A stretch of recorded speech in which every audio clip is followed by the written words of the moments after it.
Ok. Herðu, þetta vitlaust. Förum hérna í réttan fyrirlestur.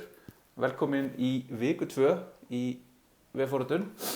Við höldum áfram að gera þetta í gegnum Zoom og fyrirlesturinn í dag heldur áfram það sem við frá var horfið seinasta mánudag, en það er í raun að skoða hvernig við vinnum með HTML.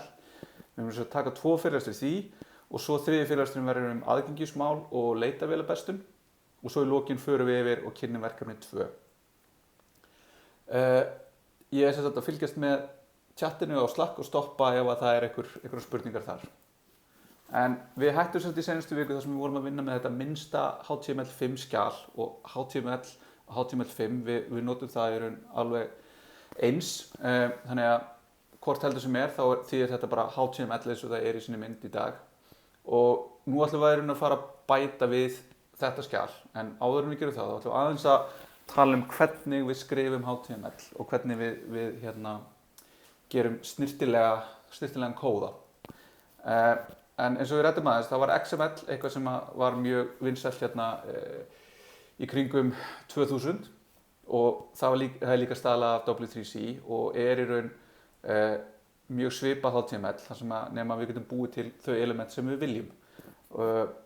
Þau eru líka XML skjöl eru þeim kostum gætt að þau eru vel formuð, þannig að það er mjög auðvelt að skrifa, eða það er mun auðveldar að skrifa þáttara eða parser fyrir XML en fyrir HTML. Það sem HTML er mun svona léttara og meira lenient á allt það sem við gerum.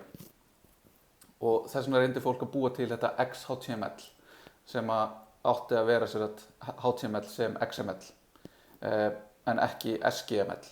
Það gekk ekki nógu vel út af því að það er mjög harkalegt í villumeðhöndlun, en það sem það gerir er í raun að setja ákveðnar kröfur á málfræði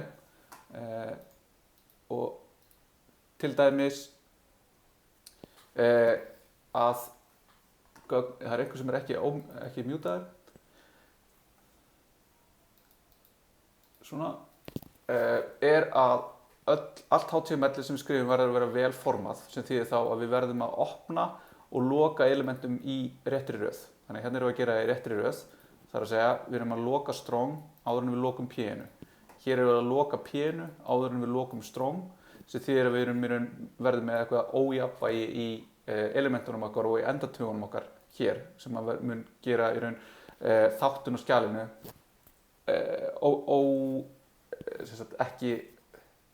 það verður ekki hægt að þátt á skjali sem XML.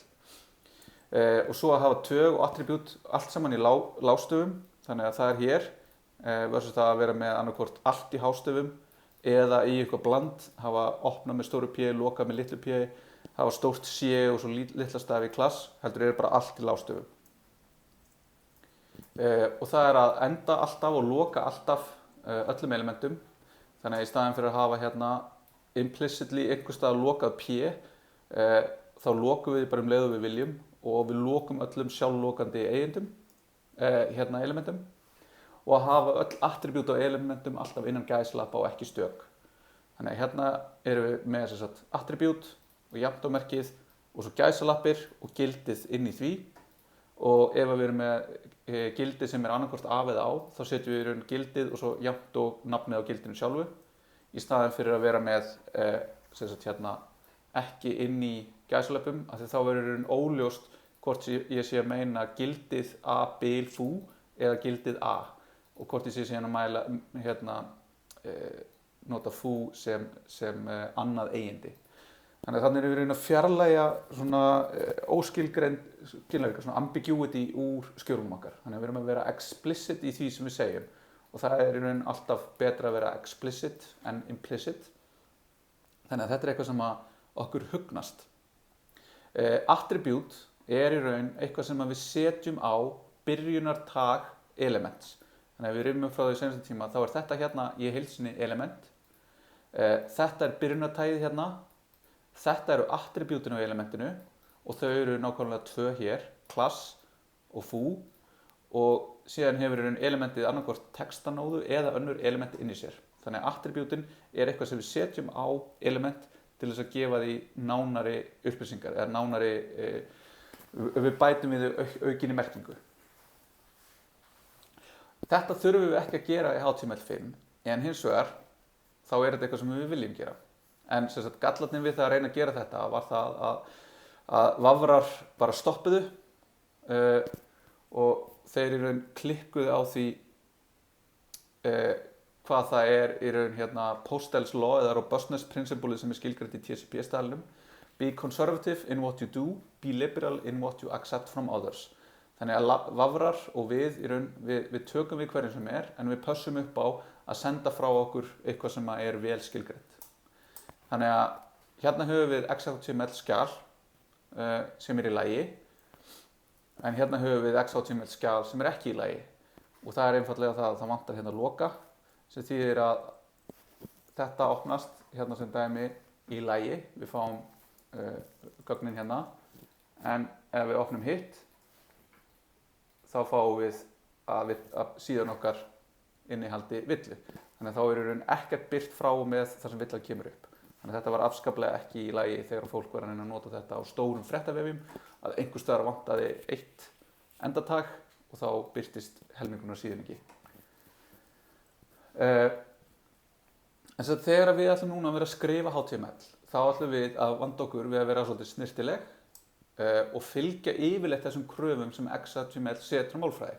Það er að segja við ætlum að vera með allt í lágstöfum, við ætlum að setja gæsalappir utanum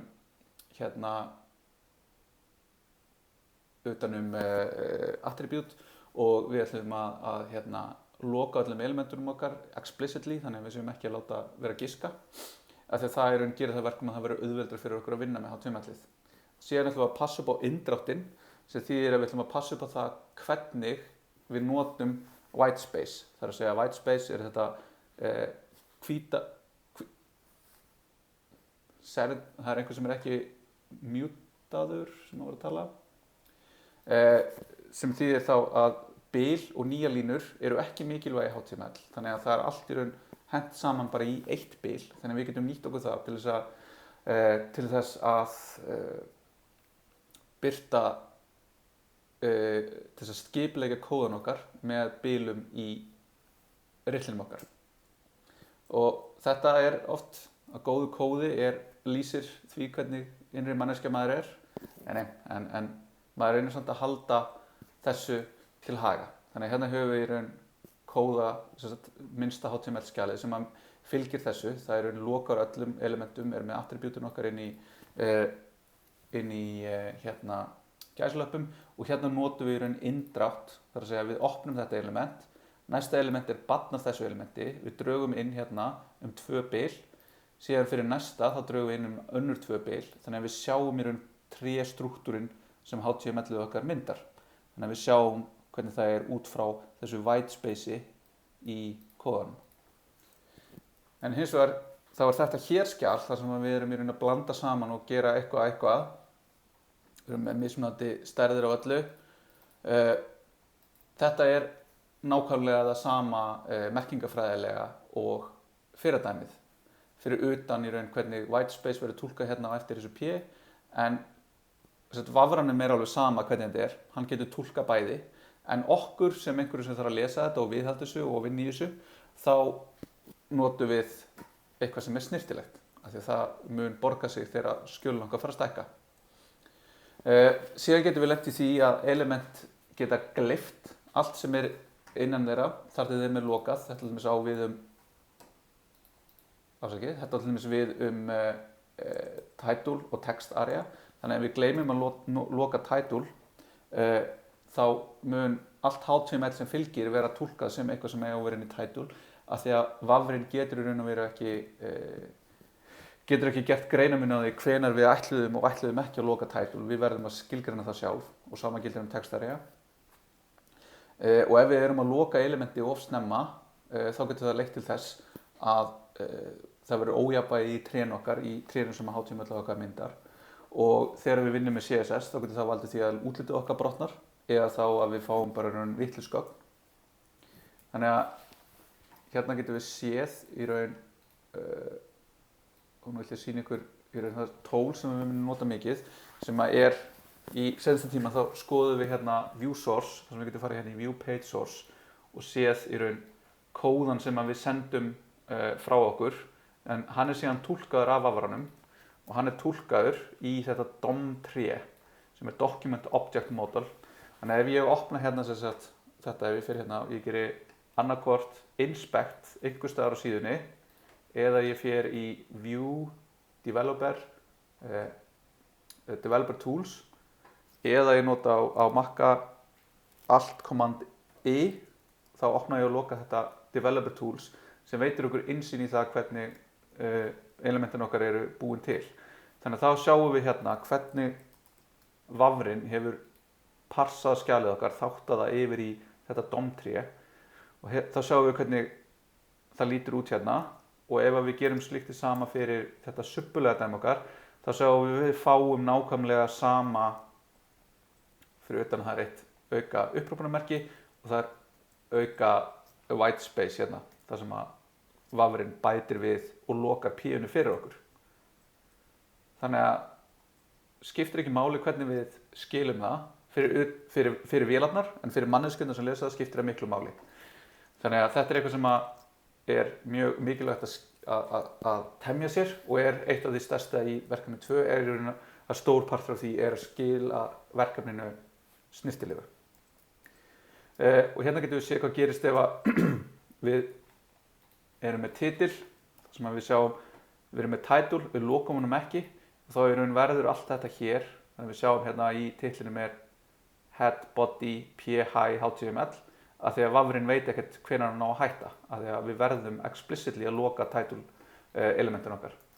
Og hérna erum við með eitthvað þar sem við ætluðum í raun að vera með fyrsta stak og svo næsta lista og síðan annar stak í fyrsta listanum, en út af því að við gerðum í raun villu hér, það vantar að loka einu U-ellinu sem stendur fyrir unordered list, og við sjáum betur á eftir, að þá í raun gögnin okkar eru vitlaus.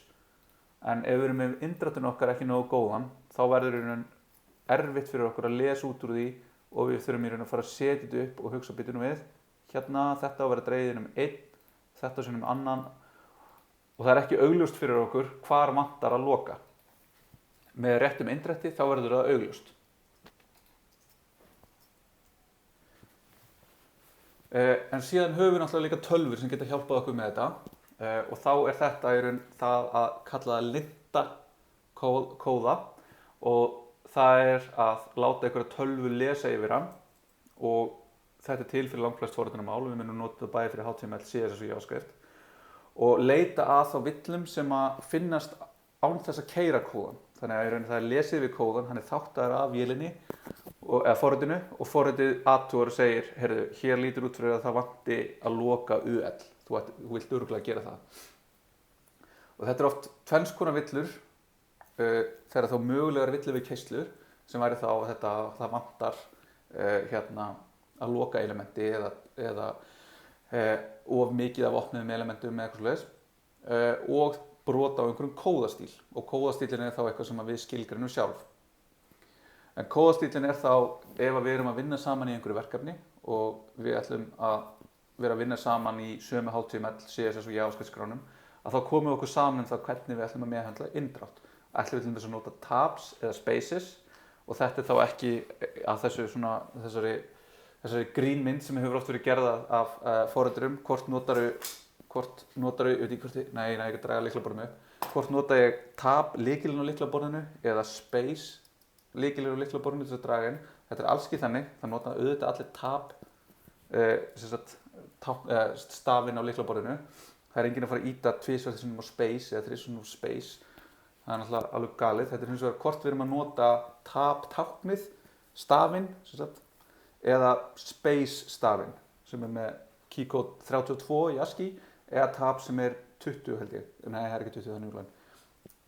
Þannig að hvort ætlum við að nota, hver til dæmis hámarkslengd á línum, af því að það getur verið erfitt ef að maður til dæmis að vinna með, eins og ég ger oft, ég með marga glugga opna, ég kannski með eitthvað svona í gangi, nú sé ég ekki hérna hvað er í gangi, eitthvað svona. Og ef ég með mjög langa línur þá getur ég þurft að fara að skrolla horizontally hérna, eða lárétt, en í staðan fyrir að þurfa bara að skrolla lárétt í öllu. Þannig ef að línurnar eru allar, þess vegna ég er með hérna í editordónum mínum er ég með strik hérna sem segir til hvar eru 80 stafabil og annar strik sem segir hvar eru 100 stafabil. Þannig að ég passa mig á að gera ekki of langa línur. Og síðan þegar við höfum að vinna með CSS, í hvaða röð viljum við að CSS eigitin okkar eru og svo framvegis. En síðan er validation, þjónustur til sem að gera þetta fyrir okkur. Til dæmis á W3C þá er til þjónusta sem heitir bara validator, W3C Markup Validation Service, þar sem við getum í raun gefið henni upp einhverja slóð. Þannig við getum sagt hvernig lítur HTML-ið á hi.is út. Er það löglegt? Nei, það er nú eitthvað villum hérna í gangi. Hvernig er það á einhverju öðru? Við getum upplóta skrá.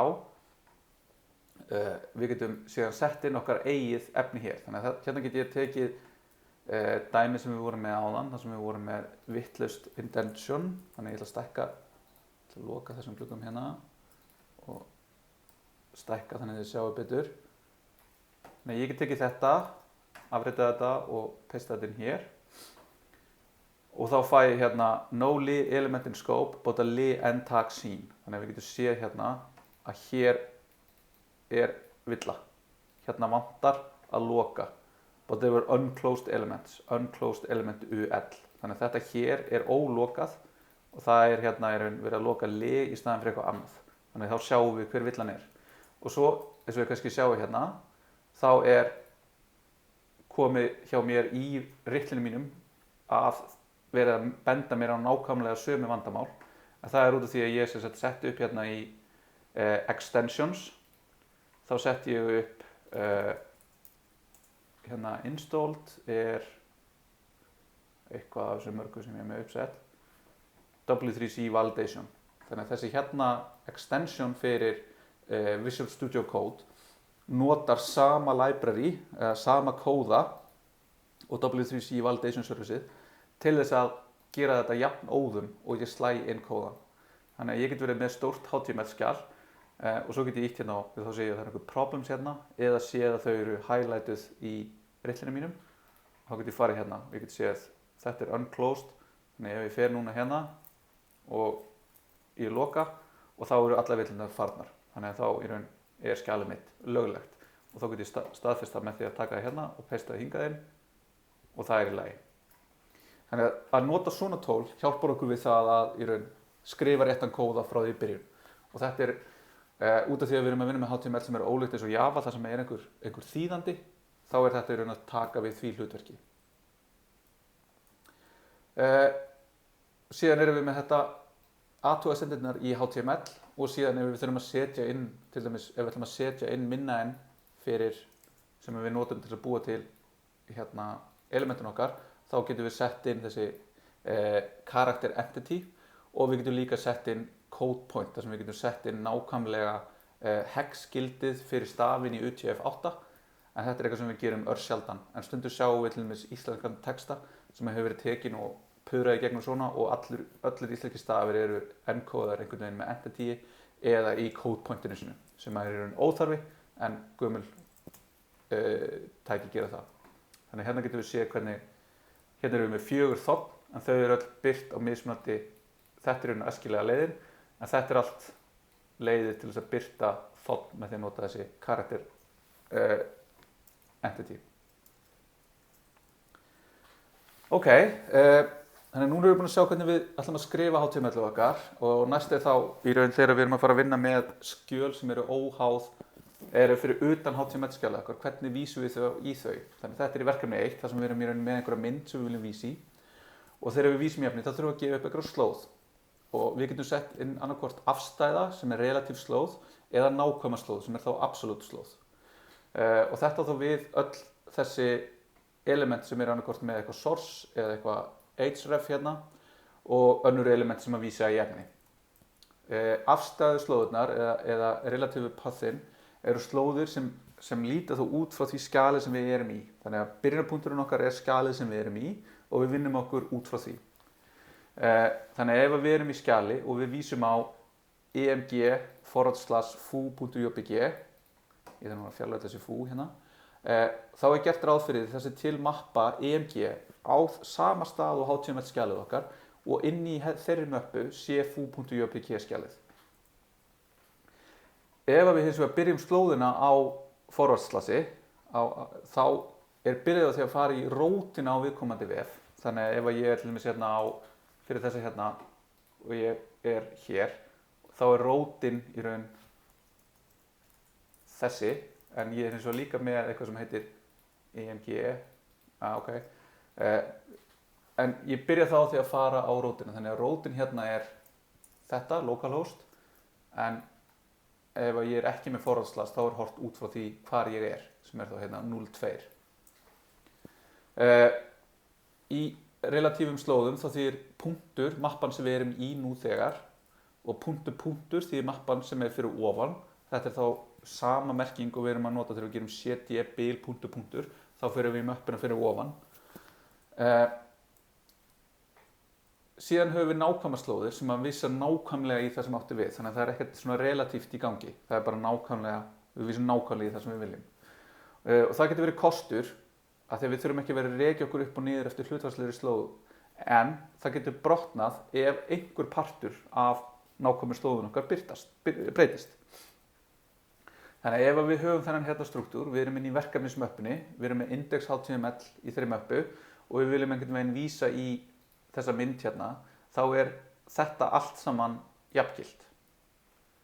Þannig að hérna erum við í raun að segja, byrjaðu í möppunni sem við erum í núna, farðu inn í EMG möppuna og fyndu þar foo.jpg. Hérna er þetta bara relatíft, fyndu möppuna hér og fyndu.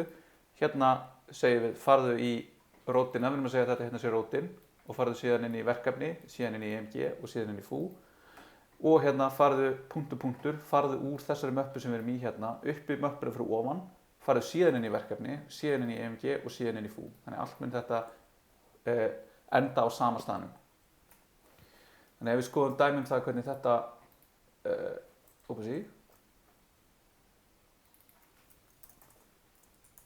hérna.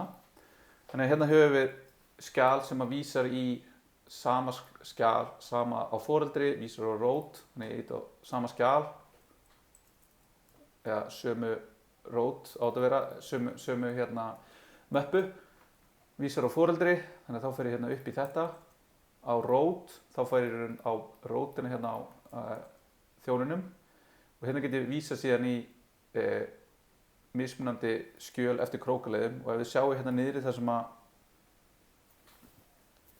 Chrome birtir í raun slóðuna sem við erum að fara á hérna fyrir ofan myndina, birtist hérna niður í horninu.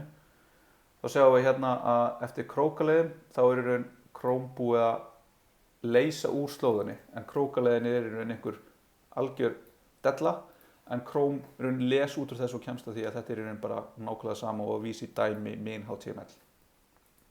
Síðan erum við hérna að vísa nokkru sinnum í myndir. Þetta reyndar virkar bara ef ég birti þessa slóð úr fæl, ekki þegar ég með það hérna á localhost. Þannig að ef við förum hérna í ef við gerum svona, reveal in finder, finnum þetta dæmi sem er hérna, opnum það út frá fæl. Þá virkar þessar hérna myndir og ef við opnum hana þá sjáum við að hún er raun að vísa í bara nákvæmlega þessa slóð hérna inn á einhverja möppur sem eru nákvæmlega hjá mér. Þannig að þetta virkar hjá mér, þetta gerir eitthvað svona, en þetta mun ekki virka hjá neinum öðrum nema þeir sem er nákvæmlega þessa uppsetningu á hérna skjalakerfinu ykkar sem endar í þessu butterfly.jpg á einhverjum enda. Annars mun þetta vera í raun brotin mynd eins og er hér.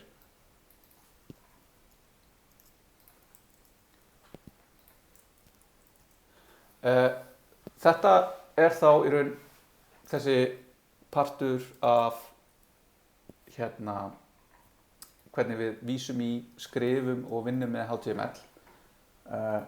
Þannig að það er ekki meiri þessu, þannig að við tökum pásu nema þið hafið einhverja spurningar núna. Það er einhver ástæða fyrir því að nota attributes, okkur heitir það class A og foo. sem sagt, ástæðan fyrir því að við notum attribute eins og hérna að ég er með eitthvað P sem er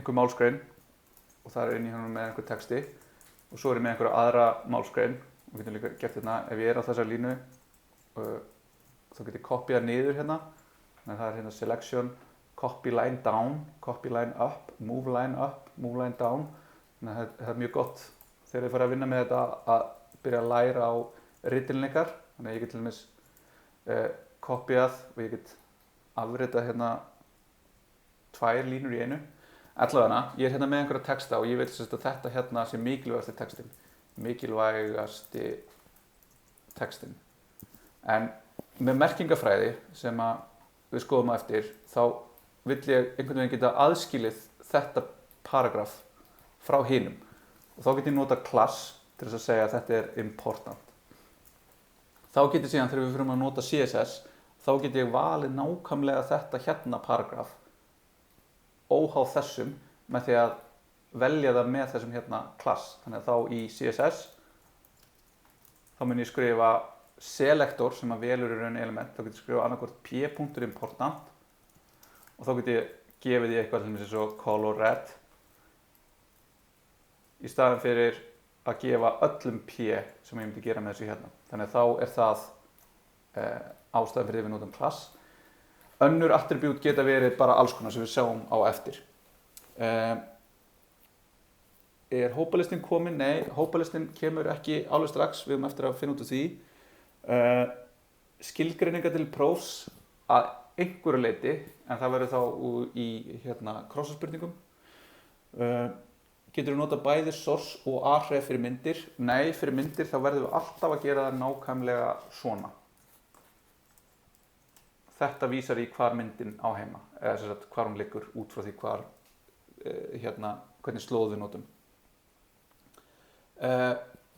ég held við tökum bara 6 mínútna pásu núna og höldum síðan í næsta kafla og það er aðeins meira efni þar þannig að hann geti ílengst aðeins en ég ætla í raun bara að hætta upptöku núna í bili hérna hjá mér og sjáumst klukkan 15:40